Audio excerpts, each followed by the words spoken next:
ఆయన వాళ్ళు ప్లీజ్ ఈ వీడియో పూర్తిగా ఇంటి వరకు చూడండి. ముఖ్యంగా నాతోటి విద్యార్థులకు ప్రతి ఒక్కరికి వ్యవసాయం చేసే నాలాంటి పేద రైతులకు కూడా ప్రతి ఒక్కరికి ఈ వీడియో అంకితం చేస్తున్నాం. ప్రతి ఒక్క మనిషి చూడండి, ప్రతి ఒక్క మనిషి జీవితాల్లో ఎలా కట్టుకోవాలన్న ఒక మంచి అభిప్రాయాన్ని మీకు చెప్పాలన్నది నా ఆశ. ప్రతి ఒక్క మనిషి విద్య వలన ప్రతి ఒక్క మనిషి జ్ఞానవంతులు కావాలి. వ్యవసాయంలో నిరుపేద కుటుంబంలో పుట్టిన ఒక వ్యక్తి ఏమిటి వలన సహజంగా ముందుకు వెళ్ళాలంటే అదొకటి విద్య. విద్య అనేది ఒక మనిషిని ఒక మంచి స్థాయికి నిలబెడుతుంది. ఆ స్థాయిని అందుకోవాలంటే ప్రపంచంలో విద్య తప్ప ఏది మనకు లేదు. అందుకనే సహజంలో మనిషి బ్రతకడం ఎంత నిజమో ఆ బ్రతుకులో, నిజమైన బ్రతుకులో దుఃఖం, వేదన, ఆవేదనలు రావడం సహజం. ప్రతి ఒక్క మనిషి ఆ బాధలని, ఆ దుఃఖాలను చూసి మా స్థాయి ఇంతే అని ఆ స్థాయిని తగ్గించుకొని తాను ఎనిగిపోతుంటాడు.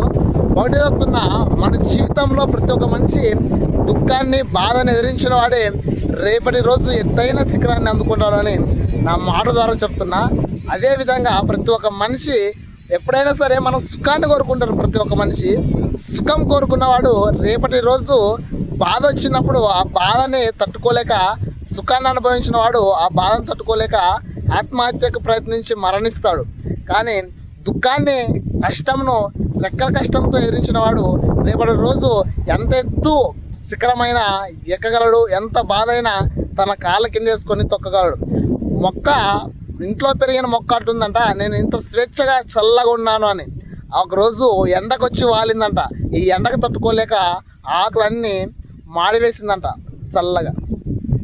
అలాగే మనం కూడా మట్టిలో పుట్టి మట్టిలో పెరిగిన మనం ఇంట్లో పెరిగిన మొక్క వలె ఉండకూడదు. ఎండకి సహజంగా స్వచ్ఛమైన మొక్కలు ఆకాశాన్ని శ్వాసగా ఎంత ఆకర్షంగా జరుపుకుంటాయో ఈ ఎండ కిరణాలు మనం కూడా అలాగే ఒక మంచిగా ఉండాలనేది నా అభిప్రాయం. ఓకే, ప్రతి ఒక్క మనిషికి బాధ, కష్టం, దుఃఖం సహజమే. బండ మీద శిల్పి ఎంత చెక్కబడి, ఎంత నలగబడితే అంత మంచి దేవతగా, ఎంత మంచి స్వభావంతో కూడుకున్న ఒక బొమ్మగా అవుతుంది. కొలిమిలో ఇనపరాడు ఎంత ఎర్రగా అయితే అంత మంచిగా మన వ్యవసాయం చేస్తే మూటలాగా మారుతుంది. ప్రతి ఒక్క మనిషికి అవసరం వస్తుంది. బంగారం ఎంత ఎర్రగా ఎండి, ఎంత నల్లగొట్టుబడితే మనకి ఆభరణం, బంగారం మంచి ఆభరణాలు, మంచి సుందరంగా ఒక మంచి బంగారం తయారవుతుంది. ప్రతి ఒక్క మనిషి నెక్ విజిస్, మొండి చేతులు, మొండి కాలు. ఆయన సాధించిన విజయం ఎంతో చాలా చాలా గొప్పది.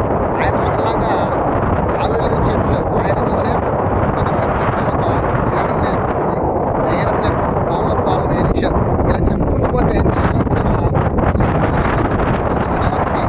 కానీ వాళ్ళందరి అనుభవం, వాళ్ళందరి జ్ఞానం, వాళ్ళందరి ఒక విద్యా సంస్కృతిని మనం ఆలోచిస్తే ప్రతి ఒక్క మనిషి వాళ్ళలా ఎదగాలనే ధైర్యం మనలో పుట్టాలి. అప్పుడైతేనే మనం ముందుకు వెళ్తాం. ప్రతి ఒక్క మనిషికి లక్ష్యం, గోలు ఇంపార్టెంట్.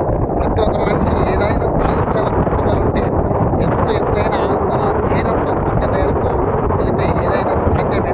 మనం కాదు అన్నామంటే అది ఎప్పటికీ కాదు, నేను చేస్తాను అంటే అది ఎప్పటికీ చేస్తాను. అందుకనే ప్రతి ఒక్క మనిషి మన తెలుగు రాష్ట్రాల్లో జ్ఞానవంతులు కానీ, ప్రతి ఒక్క వ్యవసాయంలో ప్రతి ఒక్కరు మన తల్లిదండ్రులు ఒక మంచి స్థాయిలో నా కొడుకు ఉన్నాడనే గర్వంగా బతికేలా ఉండాలని నా మిత్రులందరూ చెప్తున్నా. మీకు నచ్చితే నా ఛానల్ని సబ్స్క్రైబ్ చేసుకోండి, ఫాలో కానీ. మరిన్ని వీడియోలు ఇంకా చెప్పాలని నా అభిప్రాయంతో ఈ వీడియో ఇటుకే ముగిస్తుంది. Thank you for my YouTube channel subscribers.